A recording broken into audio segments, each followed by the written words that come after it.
In this video, we turn to one of the most famous sections of Plato's Republic, the discussion of the just state and the philosopher's pursuit of truth through the forms.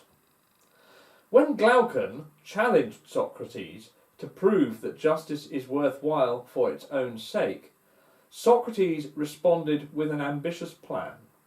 He proposed that to understand justice in the individual, we must first understand justice in the state.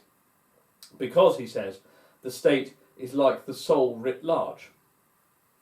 The argument runs that if we can read the large letters of justice in society, we can then see the small letters of justice in the individual.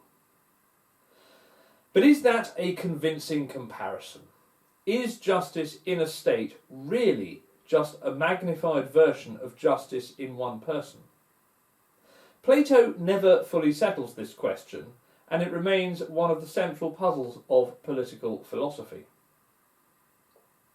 For Socrates, the ideal city consists of three classes.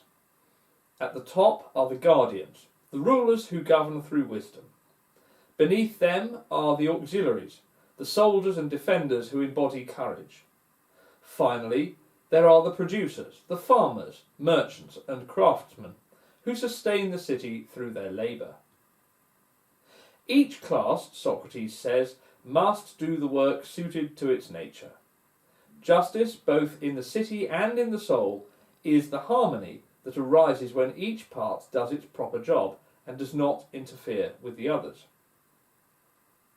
But this raises a question. Does such an arrangement respect individuality? Many of us are skilled in more than one thing. So is it fair or even just to limit people to a single role in life?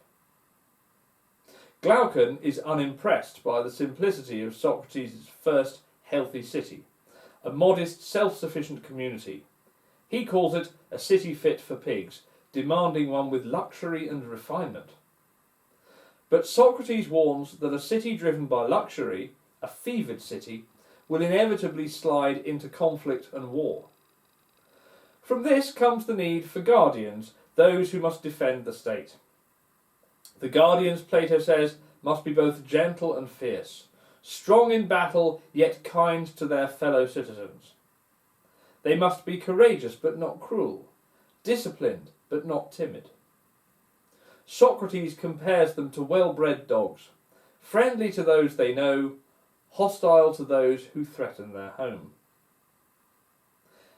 It's worth an odd analogy.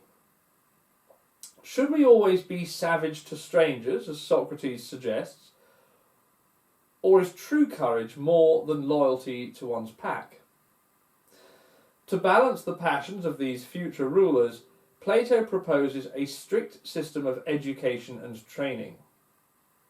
The guardians will be raised communally, without private families or possessions, so that their loyalty is to the city as a whole. Their lives will be austere.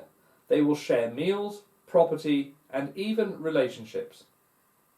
To prevent envy or greed, they are taught that their souls contain different metals: gold for rulers, silver for soldiers, and bronze for producers. This noble lie, as Plato calls it, is meant to secure harmony. But can justice really be built on a lie? For Plato, education is everything. Through careful training in music, poetry, and gymnastics, the guardians learn balance, the harmony of body, spirit, and reason. These three elements correspond to the three parts of the soul. Reason seeks truth and understanding. Spirit drives ambition and courage. Desire reaches for pleasure and material comfort.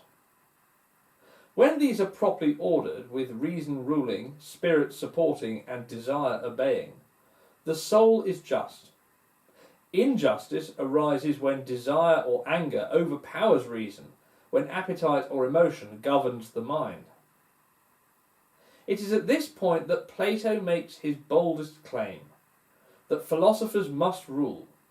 Only those who love wisdom, who seek truth rather than pleasure or power, are fit to govern a just society. This brings us to one of Plato's greatest contributions to Western thought, the theory of forms. The forms are perfect, unchanging realities that exist beyond the world of our senses. Everything we see around us, trees, tables, acts of kindness, are imperfect copies or participations in these eternal forms.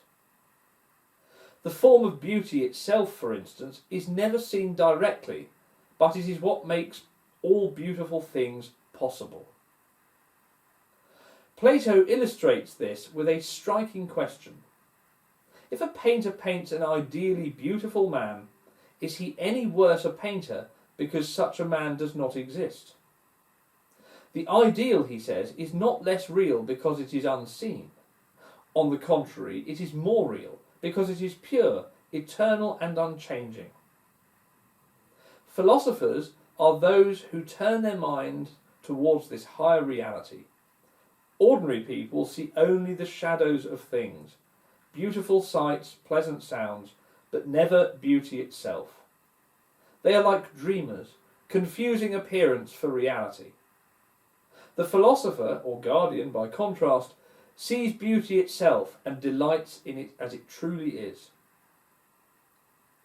This distinction between the visible and the intelligible worlds leads Plato to another: the difference between knowledge and belief. Knowledge is tied to what is, to the forms which are constant and true. Belief concerns what seems, the shifting world of the senses, where things change and decay. Ignorance, at the bottom end of the scale, concerns what is not. Between ignorance and knowledge lies opinion, dimmer than truth, but brighter than pure darkness. Most of us live in that middle zone. We rely on opinion, practical, useful, but incomplete. The philosopher alone, through reason and education, ascends from opinion to knowledge. To borrow Plato's imagery, the philosopher awakens from dreaming and steps into daylight. It's worth pausing to ask, do we ever truly leave the world of opinion, or do we just live, as Plato might say, in varying degrees of shadow? Plato also faced criticism for his view. Aristotle, his student, rejected the idea of a separate, transcendental realm of forms.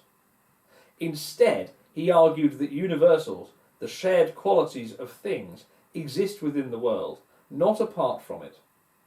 Raphael's School of Athens famously captures this difference. Plato points upwards to the heavens, Aristotle points down to the earth. Yet even Aristotle's critique admits Plato's enduring question: how do we recognise what things have in common? How do we see unity in the diversity of experience? Plato's answer was that the mind, through philosophy, recollects eternal truths glimpsed before birth, a theme we saw earlier in the Meno. And so, for Plato, the philosopher is not just a thinker, but a lover of truth.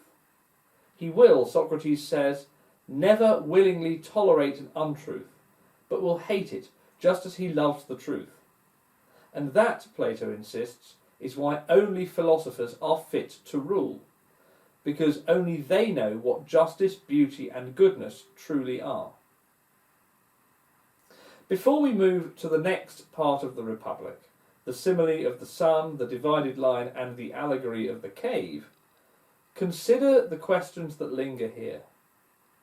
Is justice really harmony between parts, or does it require something more, like freedom and individuality? Can a just state be founded on hierarchy and myth? And if knowledge is of eternal truths, can those truths ever truly be brought into the imperfect world of human politics? Plato's answer is yes, but only if the rulers are philosophers, and that, he believes, is what would finally make the city and the soul just.